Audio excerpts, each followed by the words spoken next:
મિત્રો, હું અનામિકા ઈએનટીવી ન્યૂઝમાં આપનું સ્વાગત કરું છું। તો જોઈએ આજના સમાચાર। પાટનગરમાં તમામ જાહેર સ્થળો પર પાર્કિંગની વ્યાપક સમસ્યા હોવાનું જગ જાહેર છે। તેના નિવારણ માટે કરાયેલા ઘણા પ્રયાસો પછી પણ ઠેરના ઠેર જેવી સ્થિતિ રહી છે। ત્યારે મહાપાલિકા દ્વારા સરકારી હોસ્પિટલના સંકુલમાં જગ્યા ઉપલબ્ધ થાય ત્યાં મલ્ટી સ્ટોરી પાર્કિંગ બાંધવા માટે કવાયત હાથ ધરવામાં આવી છે। જો કે મેડિકલ કોલેજ કાર્યરત કરાયા પછી અહીં આગળના આરોગ્ય ક્ષેત્ર સંબંધી યોજનાઓ માટે પણ ઘણી જમીન જરૂરી બને તેમ હોવાના સંજોગોમાં હોસ્પિટલ તંત્ર પાસે જમીનની ઉપલબ્ધિ સંબંધેની માહિતી મહાપાલિકા દ્વારા માંગવામાં આવી છે। મહાપાલિકામાં સત્તાના સૂત્રો હાથ વગા કર્યા પછી ભાજપના લોકપ્રતિનિધિઓ અને અધિકારીઓ દ્વારા આમ આદમીને જરૂરી બને તેવા માળખાકીય સુવિધાના કામ હાથ ધરવાની દિશામાં પ્રયાસ આદરવામાં આવ્યા છે। તેમાં પાટનગરમાં વાહન પાર્કિંગની સમસ્યાનો મુદ્દો પણ વિચારણામાં લેવામાં આવ્યો છે। ગાંધીનગર શહેરમાં માર્ગોની આસપાસ આવેલા વૃક્ષોની ડાળીઓ ચોમાસામાં વરસાદના દિવસોમાં તૂટવાની સમસ્યાના પગલે વન વિભાગ દ્વારા દર વર્ષે ટ્રીમિંગની કામગીરી હાથ ધરવામાં આવે છે, જે અંતર્ગત આ વર્ષે પણ વરસાદ પડે તે પહેલા ટ્રીમિંગની કામગીરી હાથ ધરવામાં આવી છે। વરસાદના કારણે વૃક્ષો પર પાણી પડતા ડાળીઓનું વજન વધી જતો હોય છે, જેને કારણે ઘણી વખત વૃક્ષોની તોતિંગ ડાળીઓ તૂટી પડવાને કારણે જાનહાનિ થવાની શક્યતા હોય છે। તો ઘણા કિસ્સાઓમાં માર્ગોની આસપાસ આવેલા વૃક્ષોની ડાળીઓ તૂટવાથી માર્ગો બ્લોક થઈ જવાની તથા વાહનોનો પર ડાળીઓ પડતા નુકસાન થવાના બનાવ બને છે। ત્યારે ગાંધીનગર શહેરમાં માર્ગોની આસપાસ આવેલા મોટી સંખ્યામાં વૃક્ષોના વરસાદી દિવસોમાં આ સમસ્યાનો સામનો ન કરવો પડે તે બાબતને ધ્યાનમાં લઈ પ્રી મોન્સૂન કામગીરી હાથ ધરવામાં આવી છે। આગળના સમાચાર એક નાનકડા વિરામ બાદ।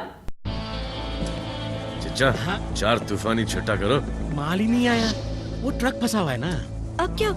अब तूफान आएगा।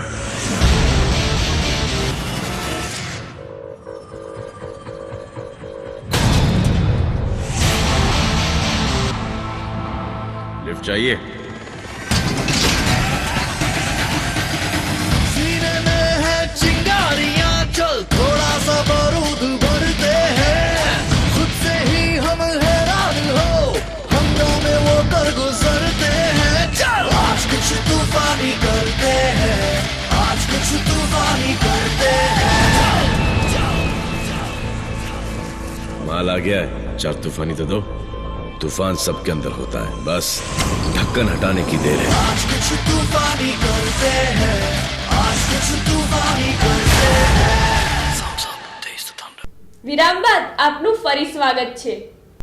શહેરમાં ડ્રેનેજ લાઇનોમાંથી ગેસના નિકાલ માટે ઊભા કરવામાં આવેલા હવાલિયા કાટ ચડી જવાથી તૂટવાના આરે આવી જોખમી બની ગયા છે, જેમાં શહેરના સેક્ટર 2ના શોપિંગ પાસે આ રીતે કટાઈને તૂટી ગયેલા પોલ એક ઝાડ પર લટકી રહ્યો છે, જે રસ્તા પરથી પસાર થતા લોકો માટે માથા લટકતા મોત સમાન બની ગયો છે। જો કે છેલ્લા 15 દિવસથી ઊભા થયેલા આ જોખમની તંત્રને જાણ સુદ્ધા નથી। ગાંધીનગર શહેરમાં ગંદા પાણીના નિકાલ માટે જમીનમાં ગટર લાઇન બિછાવવામાં આવેલી છે। આ ગટરોમાં ગંદા પાણીના પ્રવાહ અને કચરામાંથી ઉત્પન્ન થતો મિથેન ગેસ માનવ સ્વાસ્થ્ય માટે અતિ જોખમી ગણાય છે। તેનાથી માનવ મૃત્યુના ઘણા બનાવ બની ચૂક્યા છે। પરિણામે ગટરોની લાઇનોમાંથી આ ગેસનો નિકાલ કરવો જરૂરી છે, જેના પગલે ગેસનો નિકાલ પણ થઈ જાય અને માનવ સ્વાસ્થ્ય ઓછું નુકસાન થાય તે માટે શહેરમાં ગટર લાઇનો પર 20 ફૂટ ઊંચા ગેસ એક્ઝોસ્ટ પોલ લગાવવામાં આવ્યા છે, જેમાં શહેરના સેક્ટરોમાં લગાવેલા આ પોલને લાંબો સમય થતા ઉપરાંત ડ્રેનેજ વિભાગ દ્વારા પૂરતી કાળજી ન લેવાતા આવા એક્ઝોસ્ટ પોલ કાટ લઈને તૂટવા લાગ્યા છે, જેના કારણે નાગરિકો પર જોખમ ઊભું થયું છે। તો દર્શક મિત્રો, અહીં સમાચાર પૂર્ણ થાય છે। તો ફરી મળીશું ENTV news, our city, our news.